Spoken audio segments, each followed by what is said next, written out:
This is Ali, and he met Jesus while hanging out at Mecca.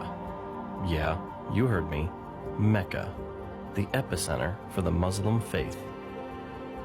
When he was younger, Ali was a raging alcoholic, and his drinking got so bad that he moved away from his wife and children in Turkey to Saudi Arabia, simply to protect them from himself.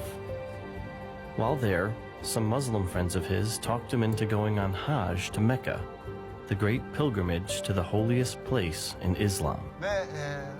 So I decided to go. And when I went there, everybody needs to sleep together. And everybody also goes 7 times around the Kaaba. And they were also going to do the namaz. And there I said, well, maybe something good will come of it. And I did the namaz, the ritual prayers also. But I was very ashamed because I didn't believe in it, and yet I was still doing it. So everybody that night sleeps around the Kaaba. So I slept there. And then in the night, I had this dream, and in the dream, Jesus came. First, he touched my forehead with his hand, and he said, "You have been saved. You have been saved." Then he opened his hand and placed it on my chest, and he said, "You belong to me." One of them, he said, "You are saved," and then, "You belong to me." And he was smiling. And this is what I wanted to say. This is what he looked like. From his waist up, he was naked and shining pure white. He had a beard, like in the pictures, but a little bit longer. His hair and his beard, it was as if every hair was electrified light, shining from every hair. That's how handsome he was. And when he smiled, his teeth were shining white. And I was amazed at the way he stood there. And the lower part of him was like a cloud of melted iron. And in that cloud, he was taken up. And then a voice from here started to talk. And it was really moving around, in the same way that your mouth moves around when you talk. This voice started from right here. That's how it felt to me. So I woke up my friend, and I said to my friend, "Hey, look, do you hear that voice?" He said, "No." I said, "But I've had this dream. I saw Jesus."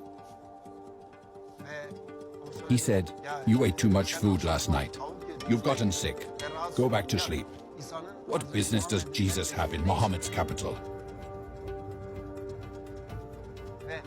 So I tried to go back to sleep, but the voice wouldn't let me.